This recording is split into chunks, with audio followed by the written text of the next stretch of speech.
Kriza na levici, Sveti Miklavž izstopil iz LDS-a. Novinar Vesti zgrabil Kresalovo za moda. Opozicija na kolenih, Janša zagrozil z govorom. Voditelj Vesti Godlerju ukradel Kolberjevo finto. Iz ljubljanskega studia 136, to so Vesti na Vesti.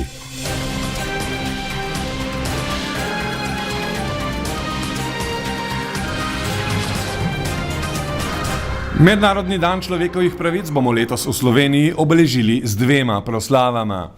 Varuhinja človekovih pravic Zdenka Čebašek Travnik v Vili Podrožnik pripravlja že tradicionalni sprejem. Prvič pa bo na ta dan proslavo organizirala tudi vlada. V Cankarjevem domu se bomo spomnili političnih zapornikov po letu 1945. Slavnostni govornik bo predsednik vlade Janez Janša. Minister za pravosodje Lovro Šturm je pojasnil, zakaj so se odločili za to tematiko. V letošnjem letu se je pač prišlo do cele vrste realizacije raziskav z tega področja, z področja popravi krivic in narodne sprave. Mi smo dobili originalne dokumente o delovnih taboriščih, zaključena je bila tudi raziskava, ki temelji na originalnih dokumentih o koncentracijskih taboriščih po letu 1945 v Sloveniji. Nedavno smo gledali pretresljiv film o ukradenem otroštvu, o otroškem taborišču Petriček in nedavno smo tudi odkrili kartoteko političnih zapornikov. Ne smemo spregledati tudi dejstva, da je Ustavno sodišče pač označilo obdobje po letu 1945 do 1990 kot obdobje sistematičnega zatiranja in kršenja človekovih pravic. Zapletlo se je, ker vlada pripravlja proslavo za iste povabljence skorajda ob istem času kot ombudsmanka in jo je ob tem pozabila obvestiti. Minister Šturm pa v tem ne vidi nobenega problema. Nenavadno se mi zdi, da bi kdorkoli sploh lahko problematiziral to proslavo.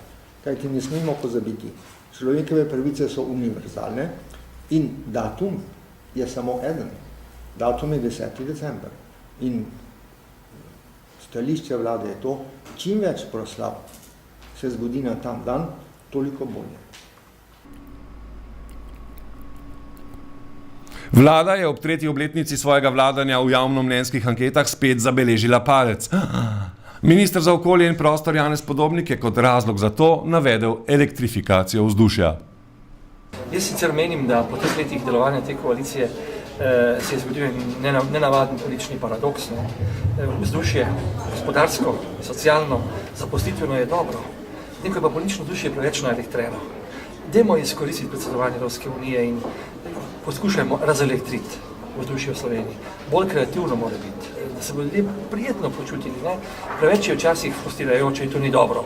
Komisija za peticije, človekove pravice in enake možnosti je sprejela sklep, da je šlo pri raziskavi ravnanja cerkve ob volitvah, ki so jo izvajali študentje profesorja FDV in podpredsednika SD Igorja Lukšiča, za kršitev ustavne pravice do zasebnosti in svobode izražanja ter zlorabo izobraževalne institucije v politične namene. Lukšič je poudaril, da proti njegovi raziskavi niso nikoli protestirali verniki ali študenti, ki so bili udeleženi v tem pedagoškem procesu. Po njegovem mnenju je univerza avtonomna in zato edina pristojna, da razpravlja o tej zadevi. Prepričan je, da gre pri odzivu na njegovo raziskavo za vodeno politično akcijo SDS in njegovega podmladka. Jaz nimam tle nobenih podpisov študentov. Kolega tu je študent teološke fakultete v Mariboru. Jaz kot profesor nimam nobenih ingerenc na njih. Njega ni treba, da je strah. Tudi drugih študentov, ki podpisujejo peticijo, ni treba, da je strah. Naj podpisujejo peticijo.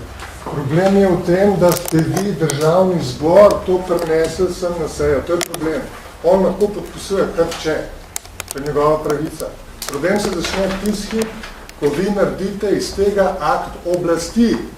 Vi imate oblast, vi imate represivni organ in tu obravnavate, da se profesorja Lukšiča vrže iz službe. Torej, koga naj bo strah? A njih, ki podpisujejo peticijo, naj se mene vrže iz službe? Ali mene? Torej, Ne se hecati, lepo vas prosim.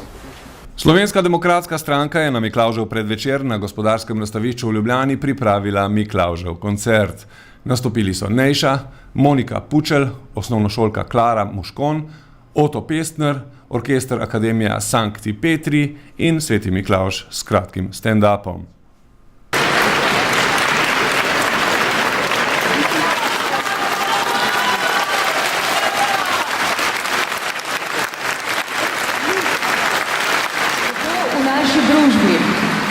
Z veseljem pozdravljava predsednika Slovenske demokratske stranke in predsednika slovenske vlade Janeza Janšo in Urško Bačovnik.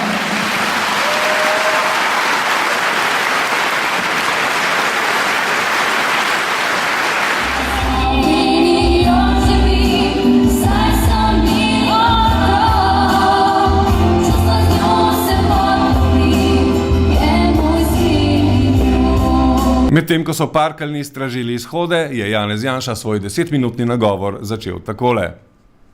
Zdaj pa najdaljša točka večera. Ne se bati. Ob Miklavžu pa smo nekaj znanih Slovenk in Slovencev poprašali, kakšne so njihove želje. To, kar bi pa rad, je pa zadeva pa širšo skupnost, ne? Se pravi spoštovanje, toleranca, manire, kultura. Imam neke želje, ampak bi še iz tistih otroških let ostal zvest svojemu načelju in jih ne bi javno razglašal. Nič posebnega. Več miru v splošnem svetu, več razumevanja. Take stvari. Na živce mi je tale kreganje. In ljubezni. Kaj pa kakšna banka? Banko pa bo. Bo tudi to? Vse bo. Ja, od Miklavža bi si želel predvsem malo več dobre volje pri vseh, pripravljenost za skupno delo. Od Božička, ki mu pa sledi, ne, pa recimo razne darove od strani pravosodnih organov, od strani sodišč, te darove bi se najbolj izkazali, če bi se pokazalo, da so bistveno zmanjšali sodne zaostanke v letošnjem letu.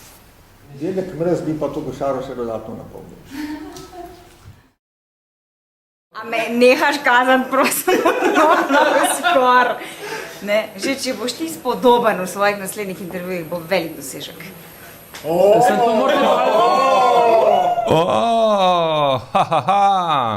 Manj pa je zabaven podatek z inštituta Jožef Štefan, da je v Sloveniji že vsak 5. politik v resnici kuščar. Slovenija, Slovenija, Slovenija. Kulturac.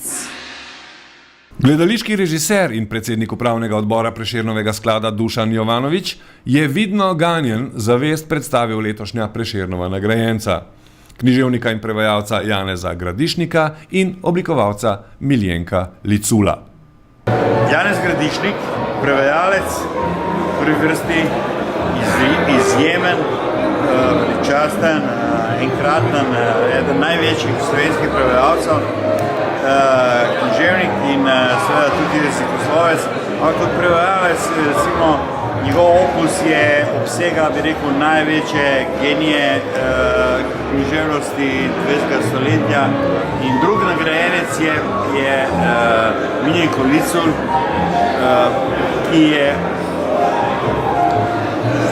skozi vse, bi rekel, umetniške in projekte pravzaprav šel tudi, bi rekel, se ukvarjal tudi z neko zelo uporabnim dizajnom, z uporabnim oblikovanjem, med drugim oblikoval seveda tudi slovenski tolar, slovenske evre, pa tako naprej. Skratka, to je človek, ki ga ves čas pravzaprav imamo ali v žepu, ali ga gledamo.